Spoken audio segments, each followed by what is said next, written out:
Game dripping with playoff implications. Detroit at the Jets. 8-6 at 9-5. Charlie Batch and the Lions have won in this park already against the Giants. But when Victor Green picks off this pass midway through the first quarter and returns it all the way down to the 1, it looked like Detroit was in big trouble early.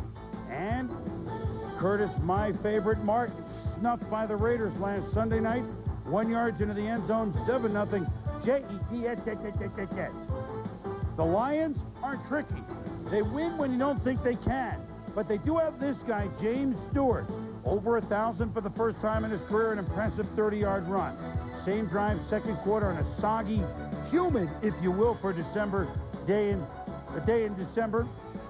Mo Lewis is going to make the hit on Charlie Batch. It's a bump. No, it's incomplete. The Jets say, wait a minute, it's a fumble, isn't it? Well, the Jets actually challenged the play. It would have been overruled. You can see clearly Mo Lewis is going to hit his arm as it's going back. And then the officials ruled that an inadvertent whistle had stopped the play when they thought it was an incompletion. Therefore, the Lions would maintain possession right there on the 5-yard line. That time doing that, huh? Now, meanwhile, Mario Bates, look at the hit by Scott Frost, the former Nebraska quarterback, and he makes the play.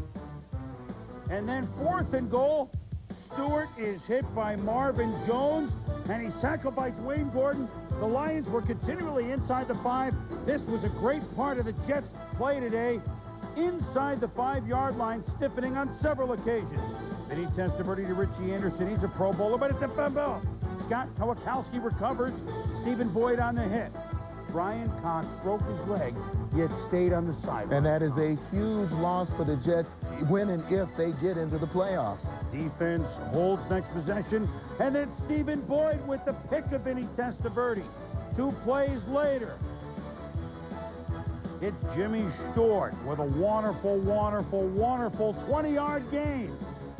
Down to the 20, 3rd and goal. Watch what happens here.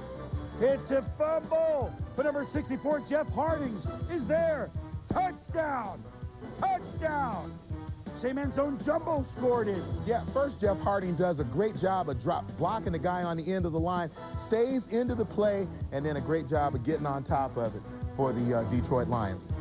Jets trying to come back. 4th and 1 this time. Ooh, they get just enough for a first down. 2 plays later, Testaverde looking for Windrell Hayes. 22 yards, down to the 36, under a minute 25 to go. John Hall getting ready, missed a field goal at the end of the first half, didn't look good doing it. Testaverde to the end zone, no! With just seconds to go on 3rd down, it's incomplete. 36-yard field goal, John Hall. Oh, boy. Oh, boy. That was drilled and had no chance. Gary Moeller and the Lions are 2-0 in the Meadowlands this year. The Detroit Lions, used to losing almost all their games in December, their first December win in 3 years, they win at 10-7. Both they and the Jets are 9-6. And afterwards, Jets kicker John Hall says, well, what can you say? I missed it. I don't want to get into making any excuses. I missed the kick. I'm a man. I'm going to suck it up, and that's it. No big deal. You determine whether conditions had a problem, and get back to me. We let another opportunity get away. I think this hurts even more than last week because we were home. We had the crowd on our side. We were ready to wrap this thing up and lock up a playoff spot, but it just didn't happen.